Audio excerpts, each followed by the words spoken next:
Kita izin kepada semuanya yang mendengar, tentunya akan menceritakan beberapa pengalaman saya dari mulai kecil sampai sekarang sudah percaya Tuhan Yesus. Amin. Pada awalnya saya terlahir di keluarga muslim yang taat. Setelah di samping taat juga melakukan sekolah dengan baik, sekolah rutin seperti biasanya, dan setelah pulang sekolah langsung berangkat sekolah lagi, yaitu sekolah agama.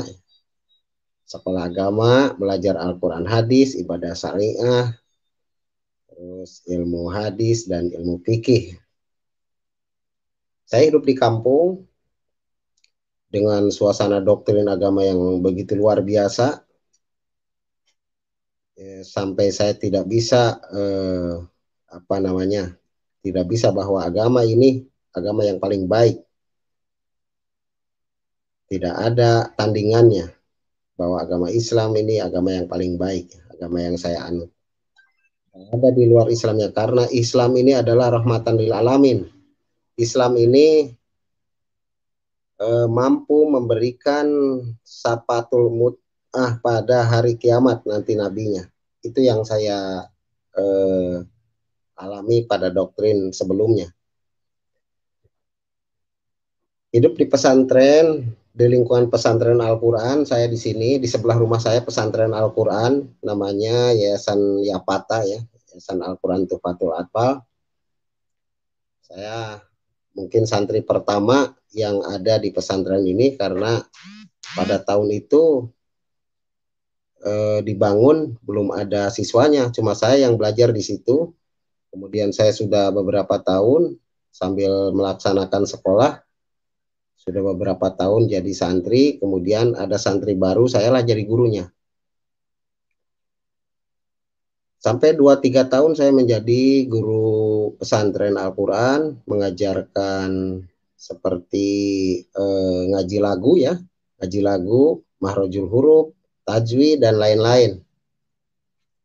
Dan alhamdulillah saya pada saat itu saya juara kabupaten di sini. Pernah juara kabupaten ya, Kabupaten Subang. Tahun 1992 pada saat itu. Sudah lama waktunya kalau dilihat dari sekarang. Saya terus-terus belajar mengaji dan belajar melatih diri untuk melantunkan, membaca ayat suci Al-Quran supaya didengarnya indah gitu. Dan mendidik siswa-siswa saya untuk mengucapkan atau membacakan ayat suci Al-Quran dengan nada-nada dan irama yang bagus pada saat itu. Dan di rumah pun saya semakin didoktrin agama oleh keluarga. Saya seorang muslim yang taat, tidak boleh juga satu waktu pun meninggalkan sholat, karena satu waktu meninggalkan sholat pun itu hukumannya 10.000 tahun ya, nanti di akhirat katanya. Makanya saya sangat takut sekali meninggalkan sholat.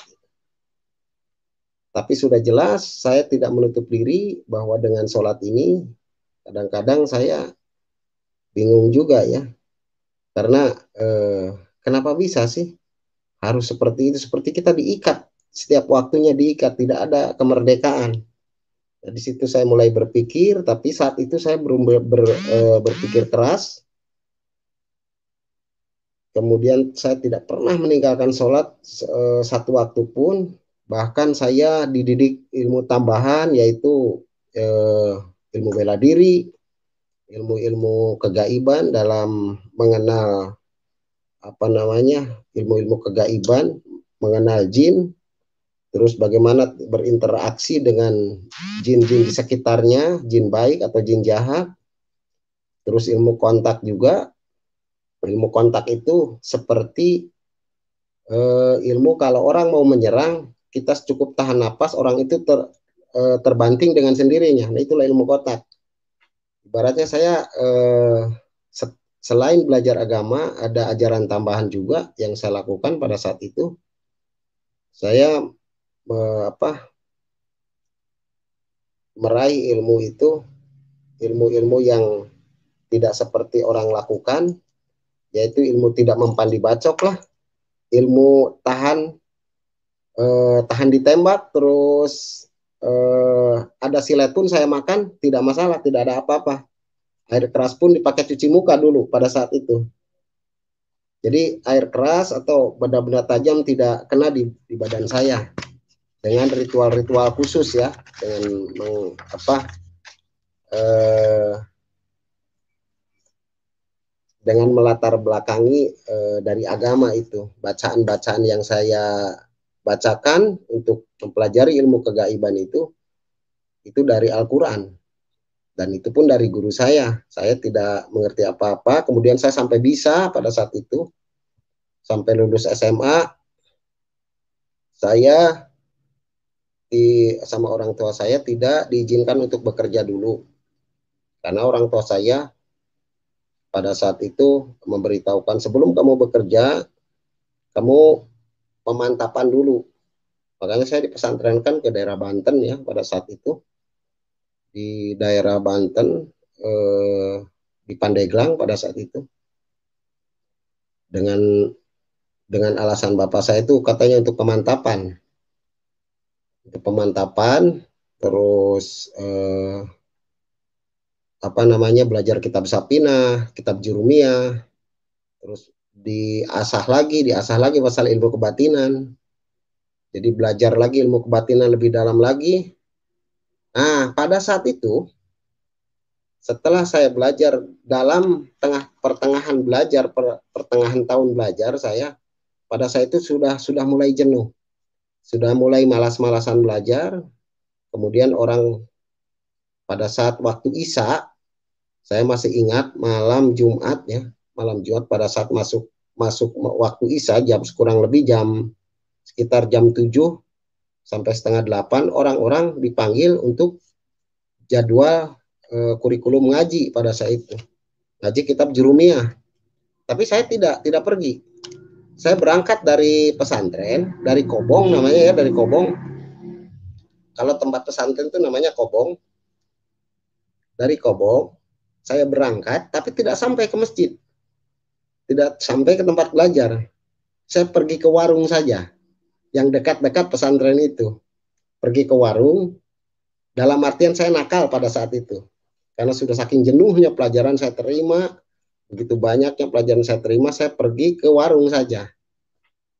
Di warung saya belajar, ya melakukan apa yang saya senangi lah, merokok lah, apa segala macam.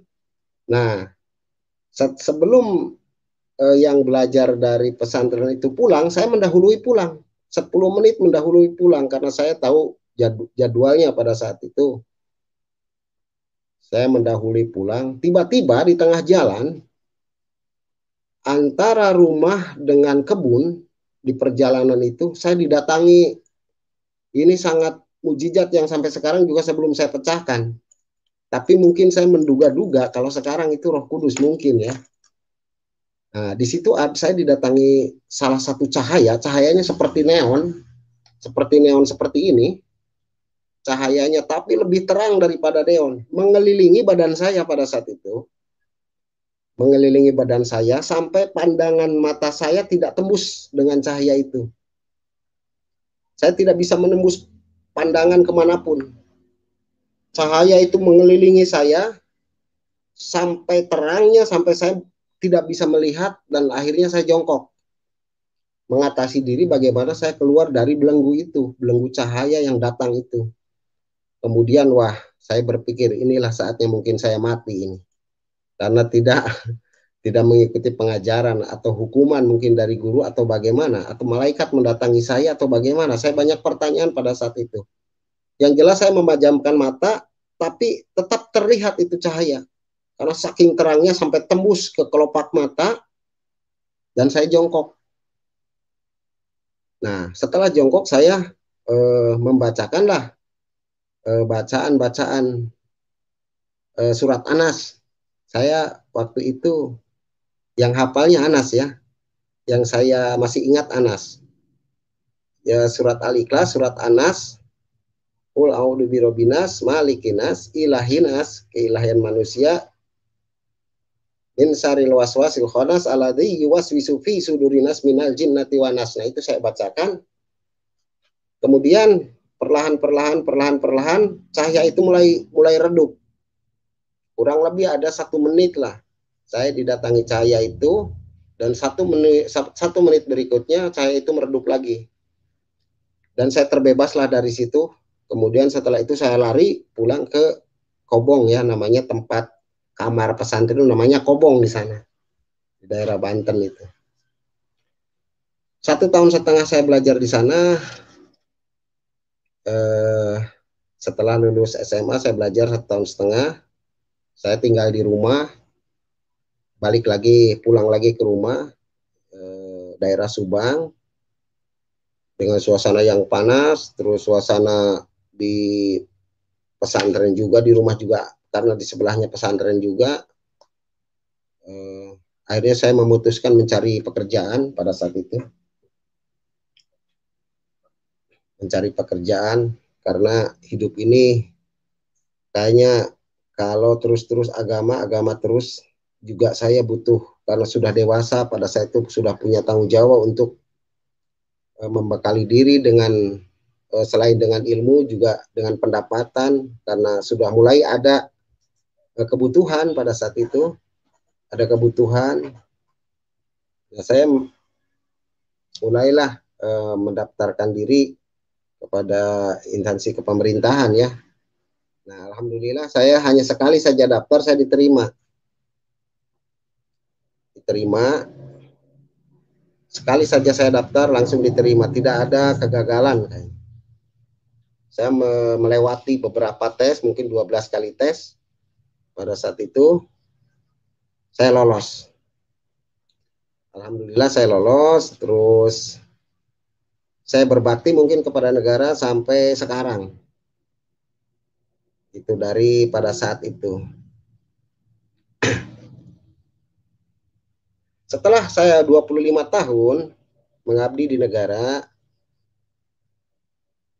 saya terakhir, kemudian tahun-tahun terakhir ke 25 tahun saya mengabdi, saya ditempatkan di bagian pemancar radio ya, di bagian pemancar radio. Namanya RETX kalau bahasa tekniknya. RETX. Tapi ini sudah yang terakhir kali. Tapi sebelumnya saya berdinas di daerah Makassar. Yang terakhir saya di sini di Bandung. Tapi pada saat saya di Makassar, keahlian saya melantunkan ayat-ayat suci Al-Quran itu saya pergunakan.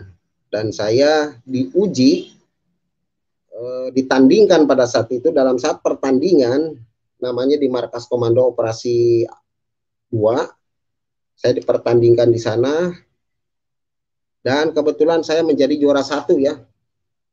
Juara 1 karena saya membacakan dengan indah, suara saya dengan indah, memakai cara-cara, memakai latihan yang kontinu, mulai bayati, jawab, hijab, sikah, nahawan, dan lain sebagainya. Saya lakukan hal-hal seperti itu sehingga saya mendapatkan juara 1 pada saat itu. Dan saya setelah mendapatkan juara 1, kemudian dipertandingkan lagi di Jakarta ya. Yang juara 1 di daerah dipertandingkan di Jakarta, kemudian saya mendapatkan juara lagi, dan saya diberikan hadiah pada saat itu. Hadiahnya itu pergi ke Arab ya, umroh pada saat itu ya, umroh ya, karena tidak bertepatan dengan waktu haji. Jadi mau saya sih pada saat itu saya tidak kepikiran mau umroh ke sana, mau ngapain gitu, umroh. Yang perlu pada saat itu saya, kalau bisa diambil uangnya ya uangnya.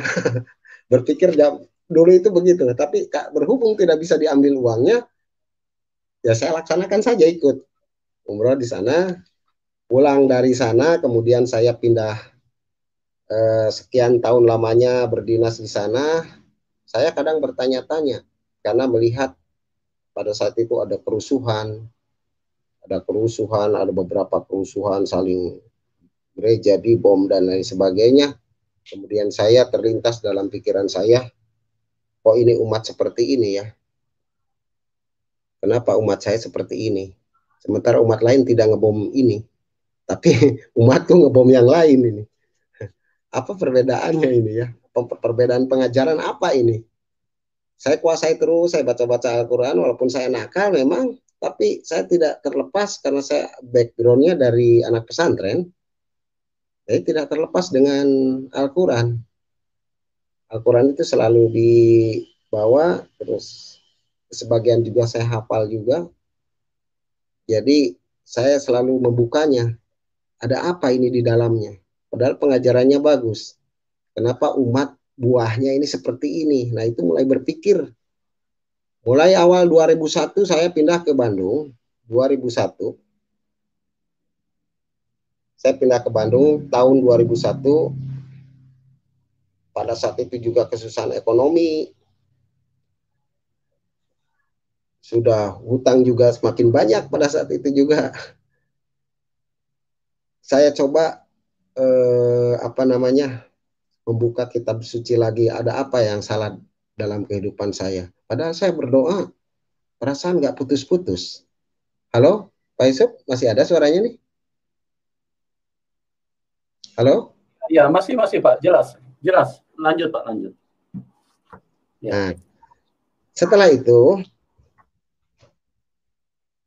2001, 2002 mulai berpikir, ada apa kesalahan dalam kitab ini? Padahal saya selalu menjalankannya dengan baik ini. Menjalankan dengan baik, terus saya mengerti dengan kitab yang saya pegang ini. Tapi kok buahnya ini rata-rata seperti ini. Saya mulai berpikir, dari 2002 sampai 2018 itu tidak ada jawaban apapun. Saya selalu memohon, ya Tuhan, kalau ini memang benar, tunjukkanlah kekuasaan-Mu. Saya selalu berdoa di situ. Rubahlah hidup saya ini. Rubah hidup saya, rubah kebiasaan saya. Rubah umat ini kalau memang ini benar. Tapi kesannya saya beranggapan apakah saya berdosa atau bagaimana ya? Kesannya permintaan saya, Tuhan itu tuli sepertinya. Tidak mendengar apa yang saya adukan. Tidak mendengar apa yang saya sampaikan. Padahal begitu lama tahun. Dari mulai tahun 2002 saya berdoa, Tuhan berikan saya penerangan nih. Kenapa umat ini bisa jadi begini? Pada pelit juga, sudah pada pelit juga. Dilihat dari lapangannya juga, kejadian di lapangan juga, memang buahnya tidak bagus itu. Sementara umat yang lain saya lihat dengan mata sendiri. Umat yang lain tidak seperti umat saya. Wah, ini ada apa ini dengan ini? Saya mulai bertanya dan bertanya kepada Tuhan, tapi Tuhan itu tuli pada saat itu. Tidak tahu Tuhan tuli atau saya memang banyak dosanya ya. Saya kurang mengerti juga pada saat itu.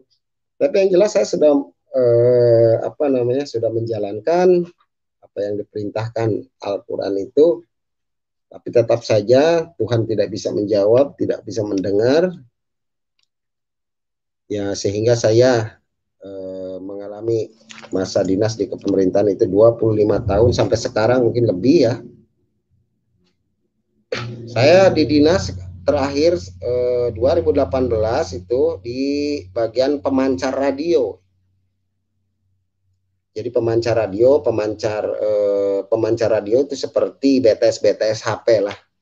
Tapi ini hubungannya dengan radio voice. Radio data, radio voice, ya, bersangkut paut dengan jaringan komunikasi radio. Saya ditugaskan di situ, saya menekuni ilmu itu. Selain ilmu agama, saya tekuni juga ilmu namanya ilmu komunikasi dan elektronika. Saya tekuni, saya bisa membuat juga repeater, bisa membuat juga alat komunikasi. Bagaimana caranya saya bisa jauh berbicara ini tanpa ada video. Radio ini kekuatannya ini hanya 5 kilo, tapi bagaimana saya kembangkan bisa jadi 2-30 kilo. Saya bisa membuat seperti itu dengan pelajaran saya.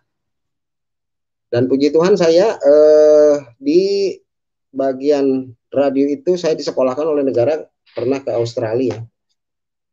Ke Australia di Air Force Base, di sana disekolahkan.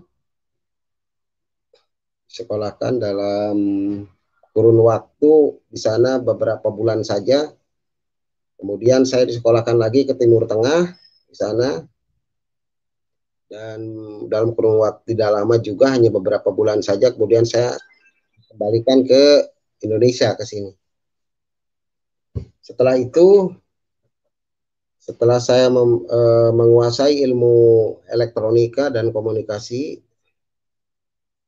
saya ada salah satu hari pada saat itu saya diperintahkan oleh pimpinan untuk perbaikan alat komunikasi di daerah gunung pada saat itu.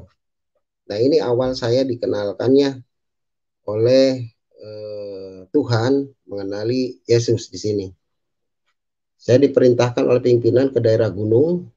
Pada saat itu saya pagi sudah mulai berangkat, berkemas-kemas, saya berseragam, kemudian saya pergi ke gunung sendirian. Setelah itu pekerjaan sudah selesai dan alat itu sudah baik kembali.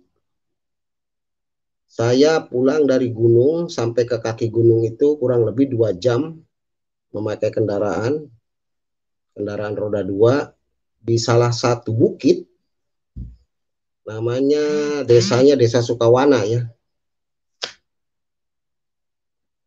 Di Desa Sukawana saya melihat sekitar setengah 6 maghrib ya, setelah 6 sore, saya masih ada di kaki gunung, melihat ada salah satu kerumunan.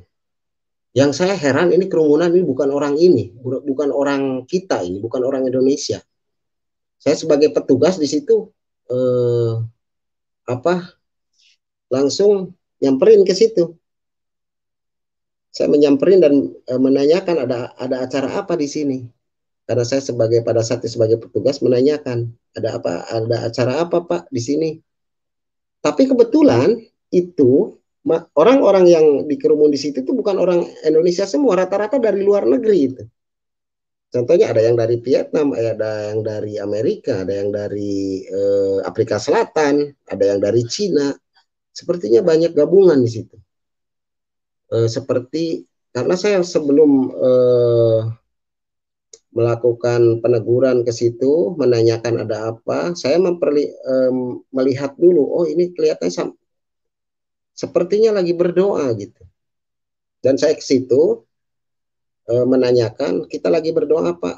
Wah, kok orang Barat kok bisa bahasa Indonesia ya? Nah, saya tercengang di situ. Ya, langsung saya berkomunikasi lah dengan dia. Kemudian saya diajak berdoa. Dan saya menerima diajak berdoa dan saya ikut berdoa di situ. Tapi kok ini doanya doa orang-orang Kristen ya kayaknya. Karena ada kata-kata puji Tuhan lah. Ada kata-kata haleluya lah. Ini Kristen ini pasti. Nah, setelah itu tukar HP. Saya tukar HP dengan dia. Setelah beberapa hari dari situ, setelah diajak berdoa, dia memberkati saya. Saya duduk di bawah, mereka juga duduk di bawah, dia berdoa bersama-sama, saya ikut juga di situ. Kemudian saya ditawari makan dan ikut makan juga bareng sama mereka. Saya diajak ikut makan, diajak ngobrol, happy lah, sampai saya lupa dengan sholat maghrib pada saat itu. Karena tidak ada air juga di kaki gunung. Saya tidak melaksanakan sholat maghrib, pikir saya nanti aja di kodok. Nah, sesudah itu, dalam kesesakan saya pulang dari gunung, merasa capek, Tuhan juga belum ada jawaban. Terus yang saya tanyakan juga, apa ini Tuhan ini? Saya malah dikenalkan dengan orang-orang seperti ini ya. Padahal Islam ini agama yang lebih baik, tapi sepertinya Tuhan tuli pada saat ini. Tidak ada jawaban. Padahal dulu saya pernah mengalami mujizat, didatangi cahaya, apa ini? Saya sudah putus asa pada saat itu. Kehilangan jati diri saya sebagai orang yang beriman pada saat itu dalam agama saya. Karena saya berdoa selalu tidak ada jawaban, sampai saya hujat Tuhan. Tuhan, kalau memang betul kamu tuli, ambil pada saat ini nyawa saya. Percuma saya hidup ini. Tidak ada jawaban apapun. Apa janjimu mana ini? Di surat-surat yang pernah saya baca ini janjimu mana? Seperti kamu tidak mendengar apa yang saya katakan. Saya memohon beberapa kali. Tunjukkan. Padahal saya sholat juga meminta lagi. Ihdina siratal mustaqim. Tunjukkanlah kami jalan yang lurus. Mana jalanmu? Saya tidak menemukannya.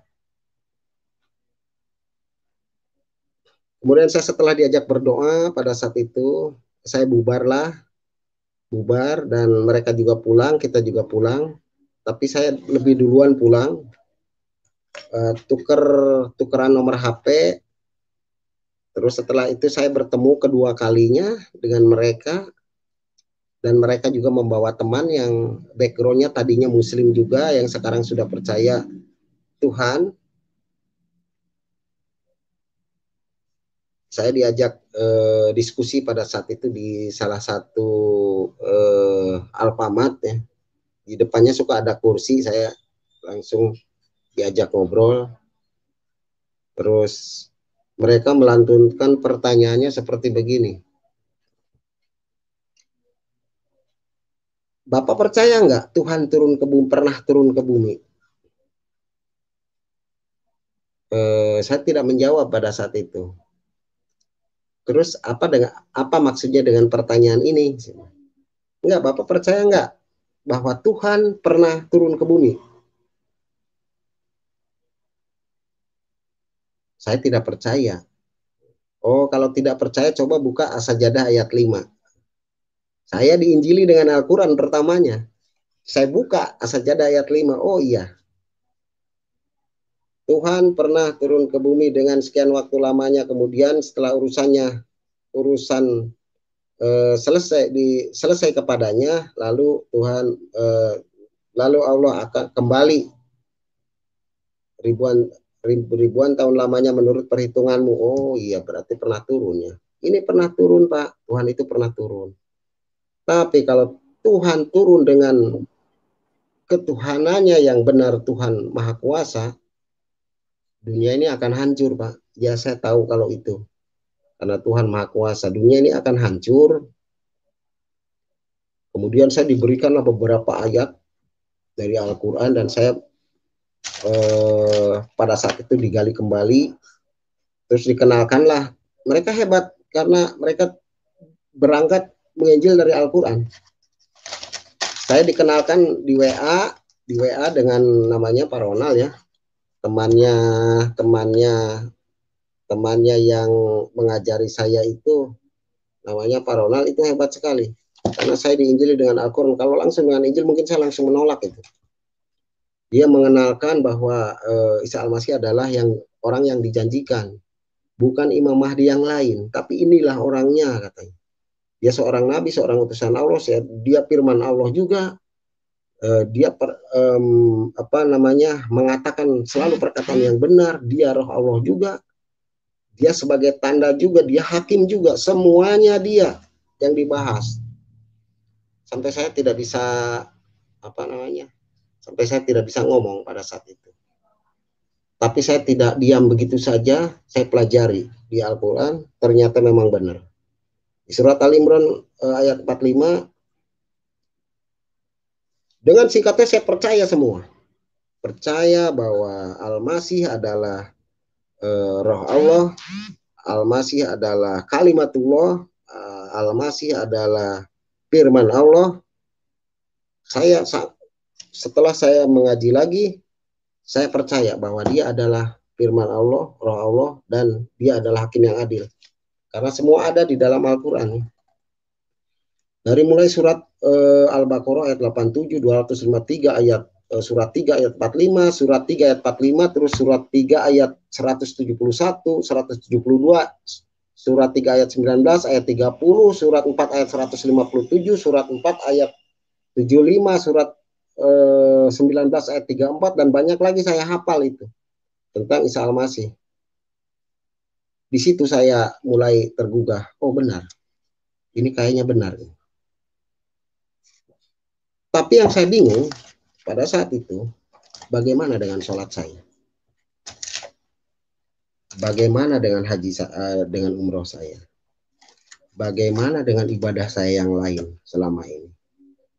Disitulah saya berkecamuk. 1 minggu saya mungkin apa namanya memikirkan apa yang saya terima pengajaran dengan otak saya tidak sinkron. Mungkin saya bingung pada saat itu. Kebetulan kalau saya mengaku diri, jujur saya mengakui pada saat itu saya tidak sinkron.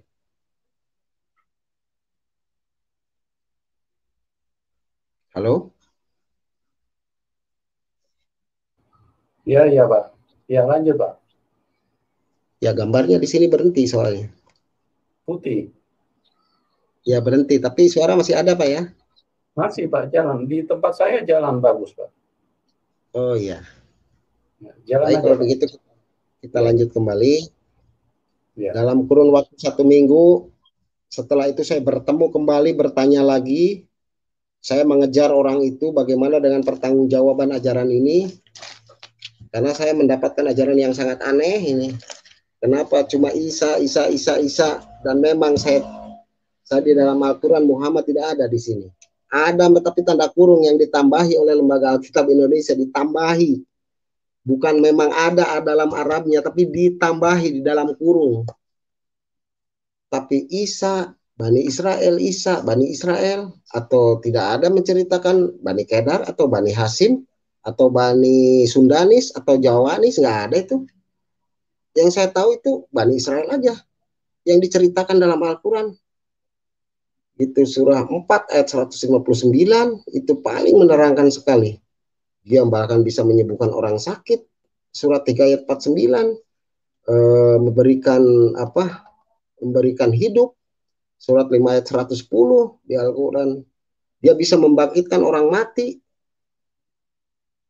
Surat 3 ayat 55 tidak ada mungkin. Semua para nabi tidak ada yang bisa membangkitkan orang mati. Jangankan ayam mati mungkin kalau saya pikir. Jangankan orang mati, ayam mati mungkin tidak bisa. Kalau dia tidak diberikan roh Tuhan. Nah setelah itu saya belajar, dikirimlah beberapa ilmu kitab Injil ya.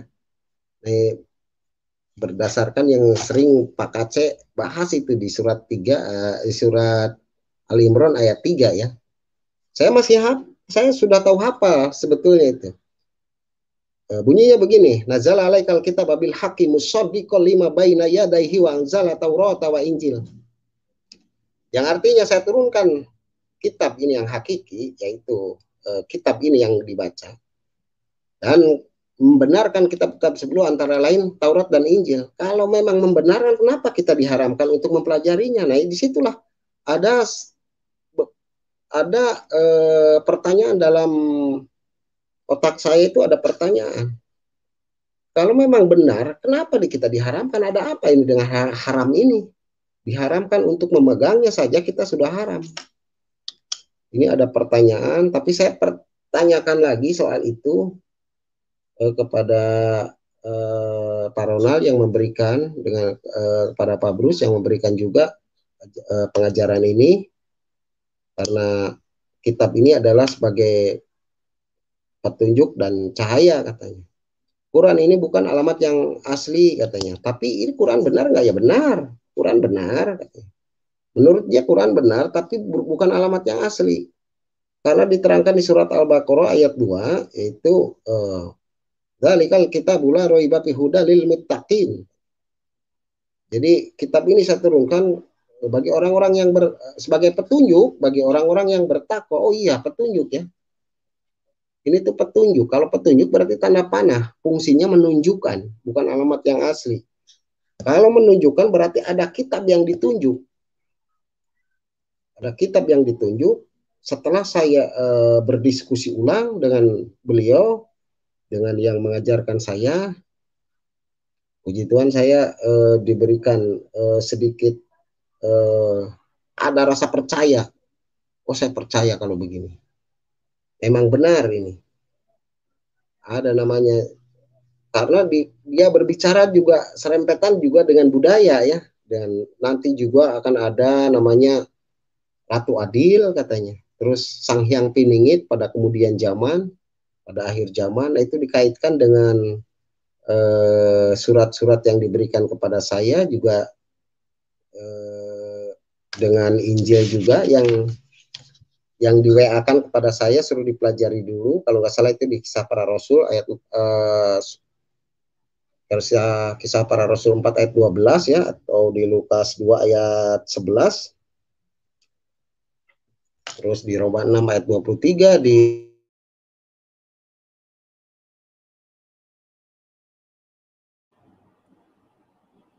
ayat 6, dan banyak-banyaklah ayat-ayat favorit ya yang dia berikan kepada saya. Kemudian saya percaya 2018 pada saat itu saya orang yang percaya pada saat itu. Tapi saya belum di Sidko. Kalau bahasa Islamnya di Sidko. Setelah saya belajar, dan puji Tuhan saya 2008 saya orang yang percaya. Setelah saya percaya, waduh luar biasa saya. Mengenalkan kepada teman-teman saya, rekan-rekan saya dengan tidak putus asa pada saat itu 2018 mengenalkan. Walaupun saya juga masih banyak pertanyaan dalam otak saya.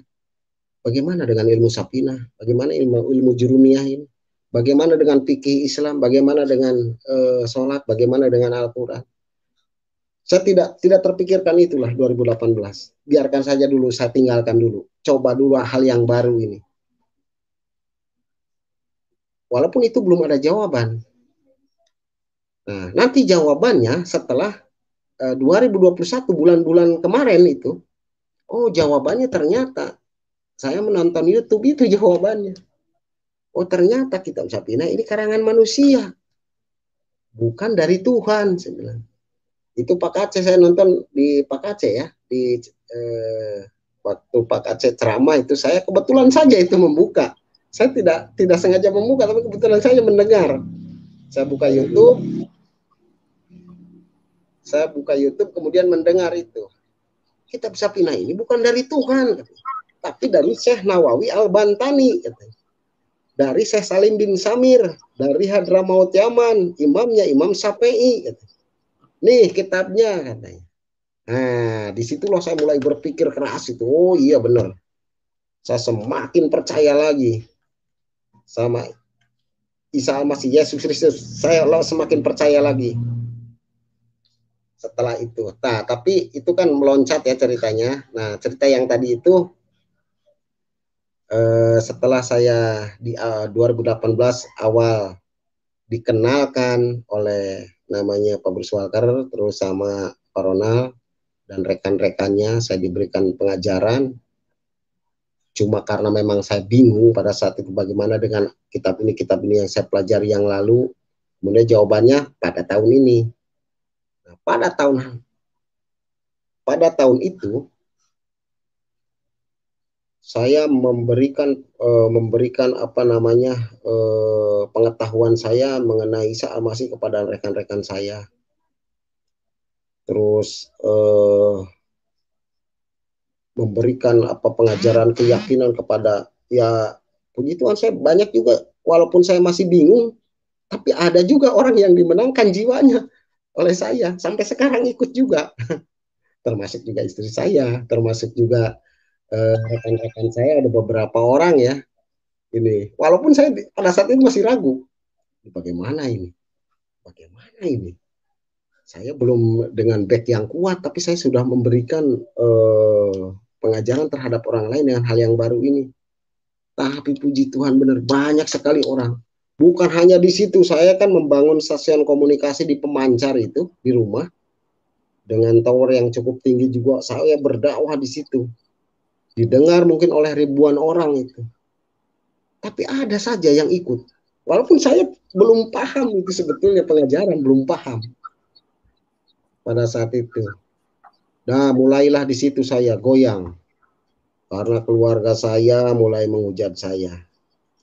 Keluarga saya, kebetulan istri saya juga tidak sepaham pada saat itu.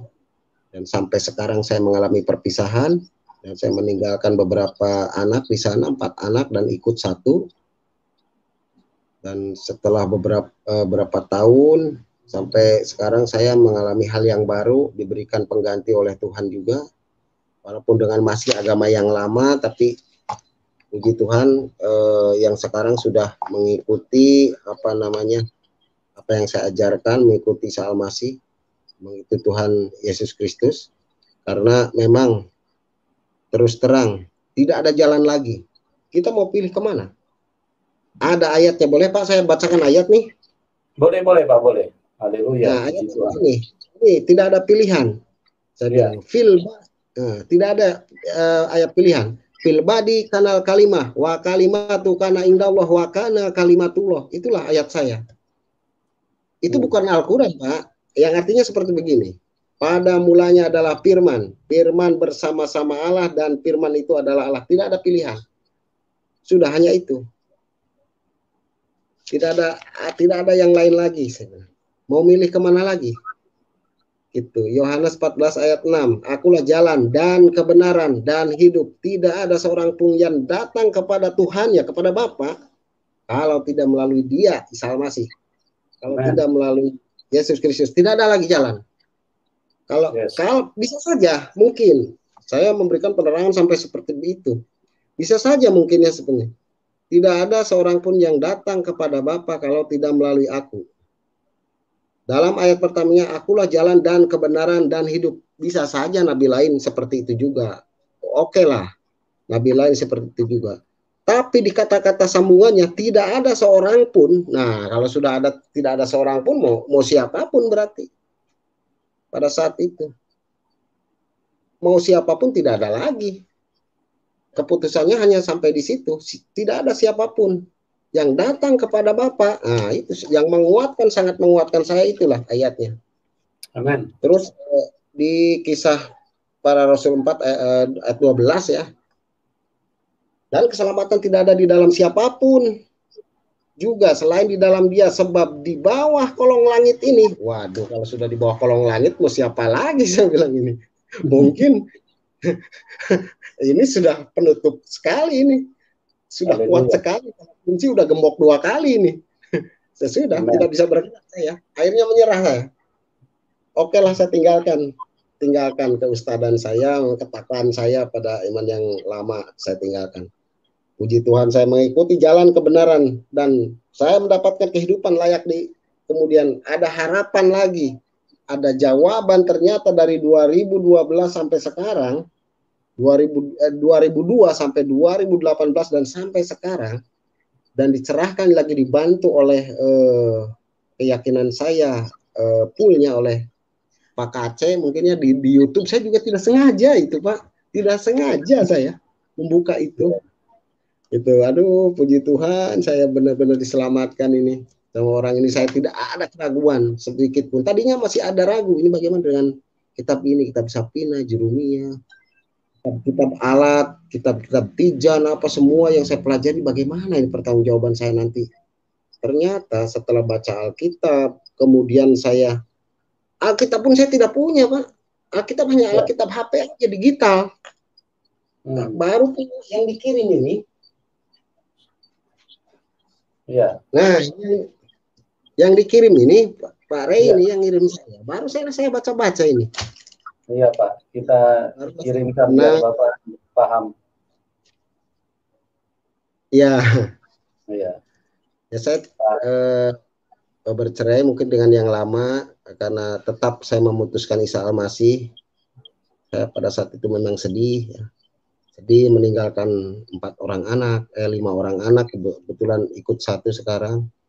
Saya sangat sedih, dan memang ini harga yang harus mungkin saya bayar pada saat ini, karena saya yakin, percaya tidak ada masalah bagi saya. Mungkin nanti Tuhan akan mengganti, ternyata tidak lama kemudian digantikan juga. Haleluya. Dia mendapatkan yang lebih baik dan dia mau mendengarkan ajaran saya. Dia lebih baik, lebih cerdas, walaupun mereka agak lebih polos ya Pak ya, yang kemarin lah polos dia. Saya menikah Pak Kaci punya mahkota besar ini, Pak Kaci punya mahkota nih. bisa memenangkan Ustadz ini. Luar biasa. Haleluya. Betul. Keraguan saya yang begitu lama itu, walaupun saya sudah mengerti, sudah yakin, tapi ada ragu dengan kitab-kitab saya itu, kayak kitab kuning yang saya pelajari itu. Selesainya itu diselesaikan oleh Pak Aceh itu, selesainya. Di channel ini saya dapatnya.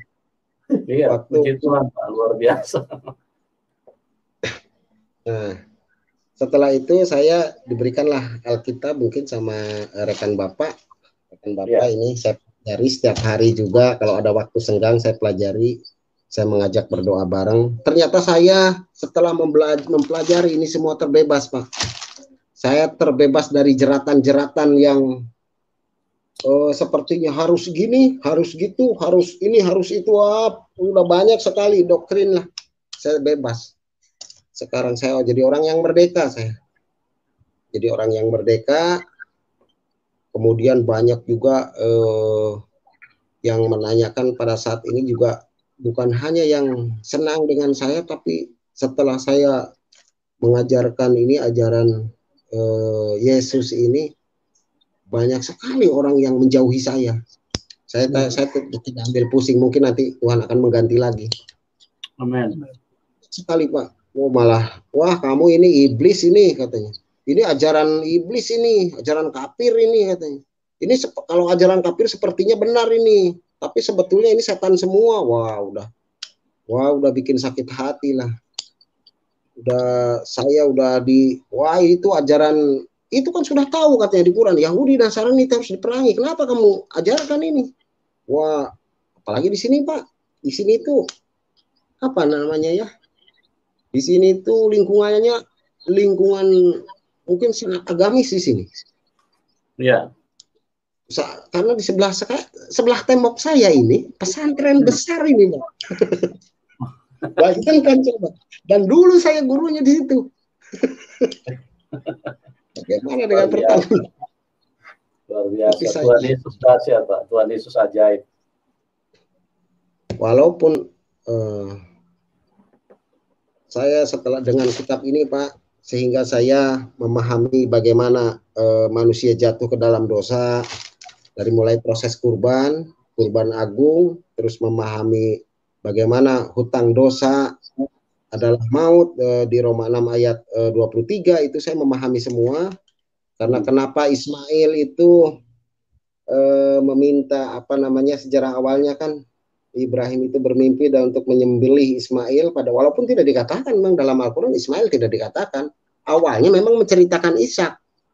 Tapi karena doktrin, saya percaya aja pada saat itu Ismail. Tapi setelah membaca surat kitab ini, Pak, baca kitab ini saya sudah tidak percaya lagi. Doktrin-doktrin yang nggak karuan.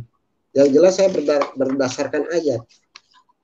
Berdasarkan ayat, karena walau bagaimanapun akademis yang menentukan, karena ini bapak-bapak gereja mungkin ini yang bukan orang-orang sembarangan ini. Iya. Tulis di sini, sehingga saya harus mengimani, dan memang tidak ada kejanggalan, pengunci saya pada saat itu mengunci saya untuk tidak bisa kembali lagi ke yang lama. 3 ayat, Pak. 3 ayat. Yahya 14 ayat 6, Kisah Para Rasul 4 ayat 12, Matius 11, Matius 11 ayat 28, 29, 30. Terus sama Lukas 2 ayat 11, mungkin itu yang saya pahami untuk mengunci saya. Hari ini telah lahir Kristus Tuhan di kota Daud. Lukas 12 ayat 11. Ya, itu. Saya diberikan juga sama mereka bukunya, Pak. Ya. Nah, ini. Oh ya. Nah, ini diberikan hadiah sama Bapak Mister itu. Saya pelajari juga, walaupun belum sampai semua ini pelajari, makan waktu juga. Waduh, sekarang saya kan pada saat dinas dulu, Pak, saya awal-awal memahami mengajarkan ke orang lain Isa Al-Masih. Pada saat saya dipanggil oleh kalau di Taurat itu Mahkamah Agama mungkin ya. Betul. Kalau di situ Bintal, Pak. bimbingan mental agama, saya dipanggil Pak. Oh. 3 hari saya disidang di situ. Hmm. Kenapa kamu mengajarkan ini? Agama bukan Islam. Ini itu, dan saya ditahan selama 2 hari. Tapi saya tidak goyah. Sesuai Pak. Saya tidak mengajarkan yang lain Pak. Ini Quran. Tapi saya, ini Quran ini Pak. Yang saya ajarkan ini Quran. Saya tidak mengajarkan yang lain. Untung saya punya backup itu Pak. Kalau tidak punya backup, saya mungkin tidak bisa keluar itu. Ada masalah di situ. Sampai saya diancam itu, sudah diponis di penjara kurang lebih mungkin 2 tahun ya. 2 tahun itu saya.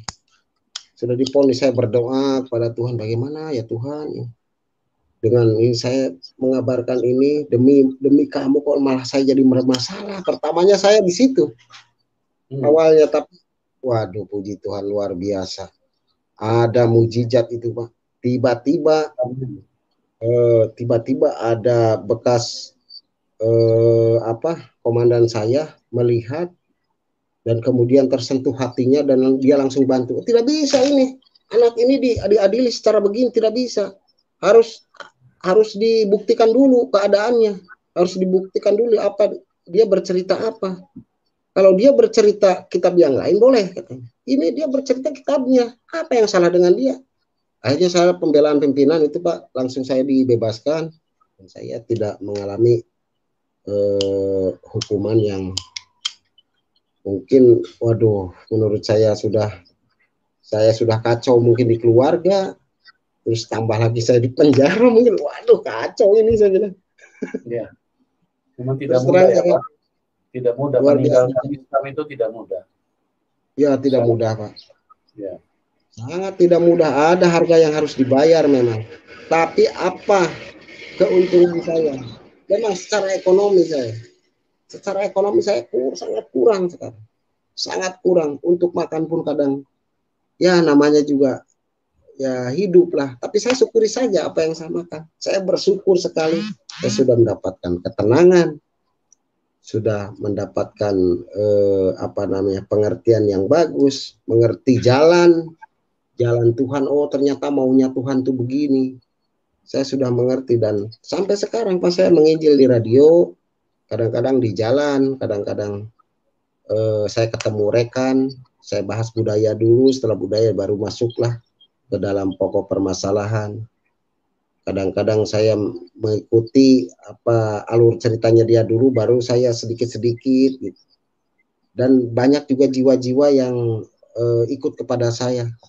Dan alhamdulillah nanti mungkin ya Tuhan, nanti tanggal 29 saya mengadakan kumpulan nanti Pak. Saya akan memberikan pencerahan kepada pengikut-pengikut yang saya ajarkan. Mungkin ada beberapa rekan, tidak banyak sih. Tapi puji Tuhan, Tuhan memberkati. Nanti akan kumpul semua. Semoga nanti tanggal 28 akan saya berikan penerangan. Sambil makan-makan Pak, santai. Oh, haleluya, haleluya. Ya. Nah, yang mungkin yang saya belum begitu paham itu, mungkin kalau proses kurban, memahami hutang dosa, terus dan sekarang mungkin kalau di radio saya itu banyak sudah membangun komunitas ini, kurang lebih sudah 200 orang mungkin pengikut saya Pak, dari berbagai macam kalangan. Kalau butuh pembekalan Pak, kami bersedia kok Pak untuk ini, untuk membekali supaya mereka ini dikuatkan dan mereka semakin diteguhkan dengan apa yang Bapak sampaikan gitu. Iya, mudah-mudahan Pak, karena kalau saya menginjil, saya buka dulu pakaian dinas saya pakai pakaian biasa saja, menghampiri mereka. Saya dulunya yang mungkin waktu saya di Timur ya, saya main tembak dulu itu.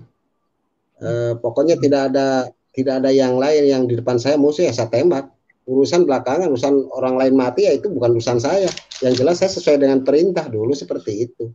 Tapi sekarang saya harus memperbaiki diri dengan kasih. Saya harus memperbaiki diri dengan bagaimana Tuhan memaafkan saya kalau saya tidak memaafkan orang lain. Bagaimana saya Tuhan bisa memberikan saya rezeki. Kalau kita tidak bisa memberikan rezeki terhadap orang lain, walaupun cuma berupa ilmu, Pak, kalau berupa harta mungkin saya tidak punya. Berupa apa saja yang saya bisa bantu.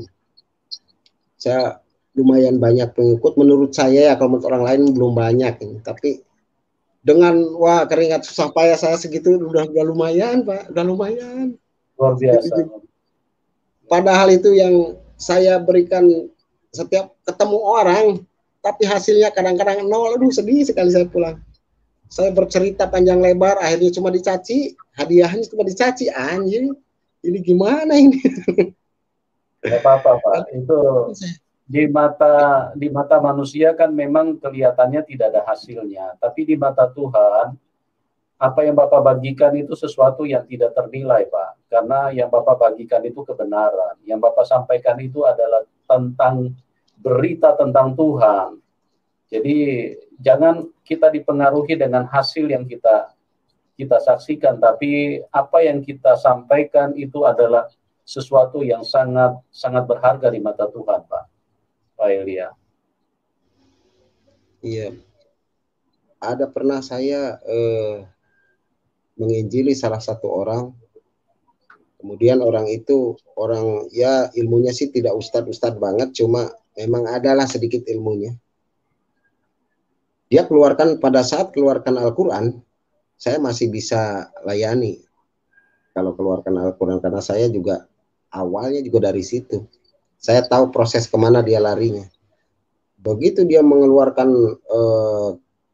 yang saya tidak bisa layani itu, bukan dengan akademis, Pak. Kadang-kadang yang di seberang sana itu, yang di sebelah sini nih, sebelah rumah saya, itu pakai katanya, itu pakai kitab katanya. Saya sudah bingung sendiri itu kadang-kadang. Kata ini, kata itu, katanya. Wah, ini. Kalau pakai Quran saya masih bisa jawab lah.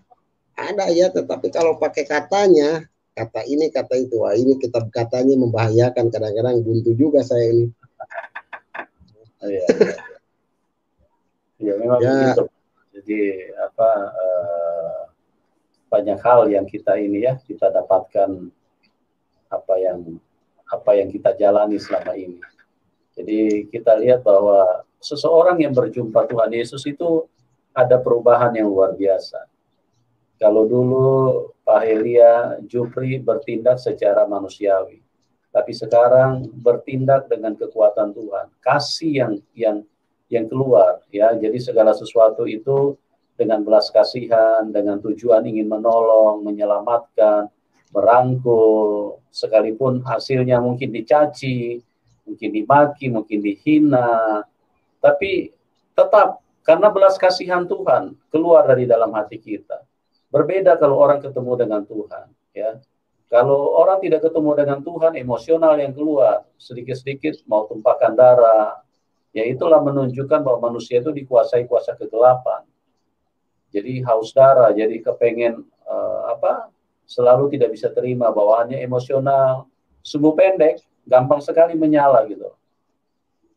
Kita bersyukur ya Pak Elia Jupri ini mengalami kuasa Tuhan yang luar biasa. Silakan Pak, masih ada yang Bapak mau tambahkan? Luar biasa. Saya menambahkan beberapa detik lagi mungkin. Saya menyatakan mungkin pernyataan saya pada kesaksian ini, saya benar-benar diberikan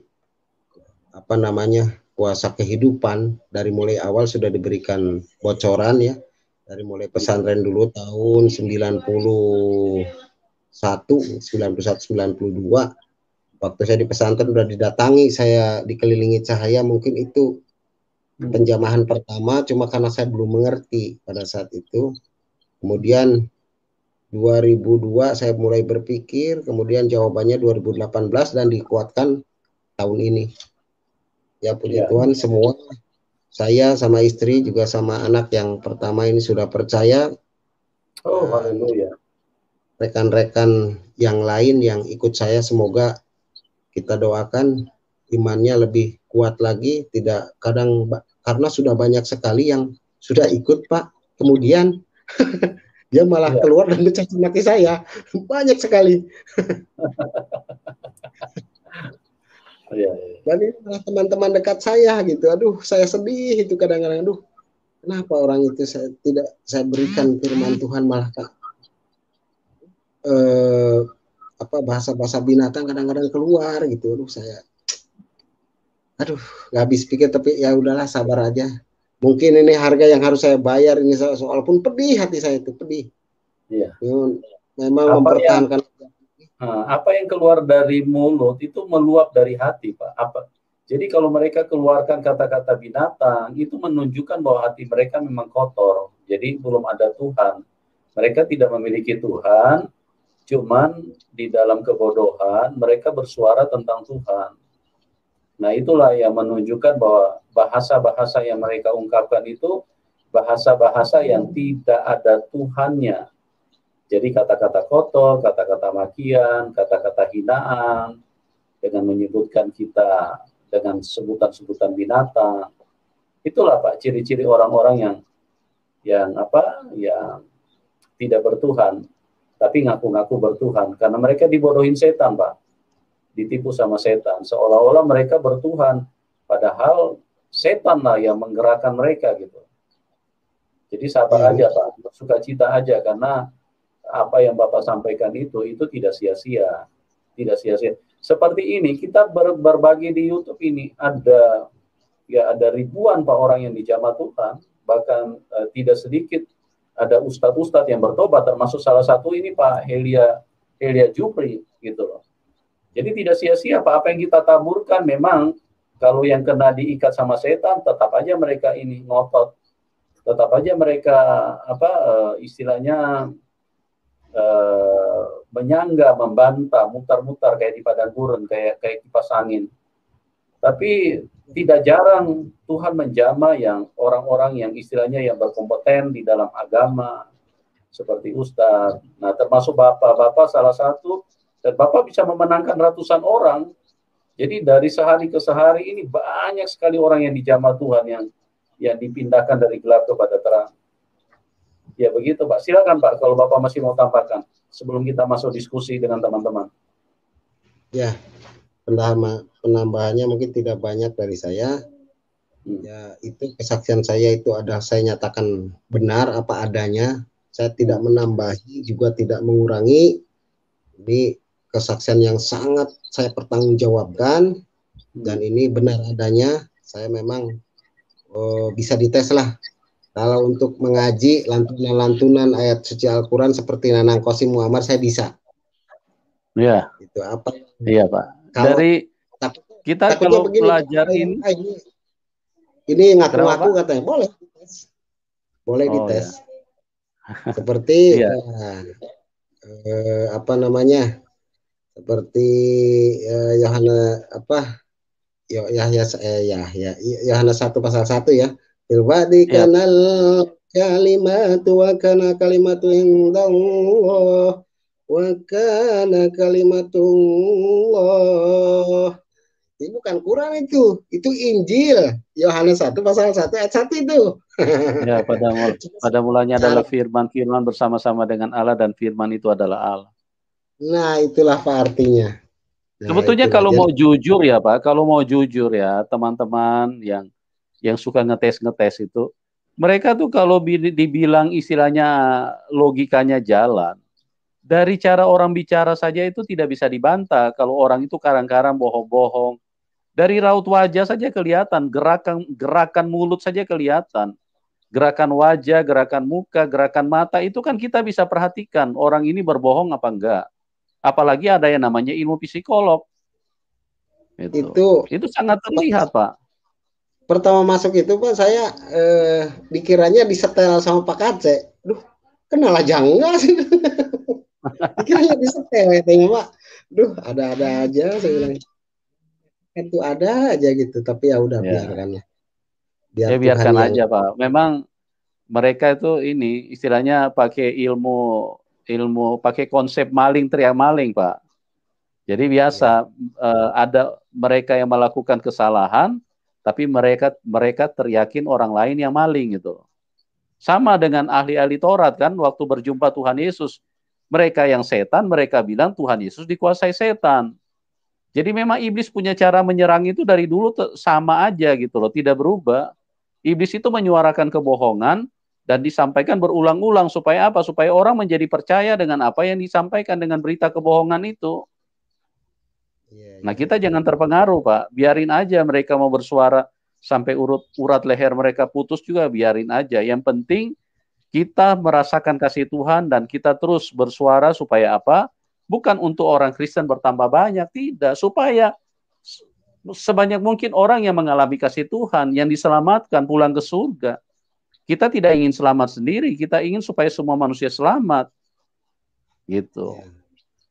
Begitu Pak Helia Jupri ya. Terima Betul, kasih betul, Pak Pak. atas kesaksiannya, luar Ya. biasa ya. Kita nggak menyangka ada beberapa ustadz yang dijamah Tuhan lewat YouTube ini, sehingga mereka dengan tegas meninggalkan keimanan mereka, meninggalkan agamanya. Cuman memang sebagian besar mereka memilih untuk tidak mau tampil karena memang konsekuensinya seperti yang Bapak tahu sendiri, meninggalkan Islam ini kan tidak mudah, Pak. Waduh, Gitu. luar biasa. Sangat tidak mudah.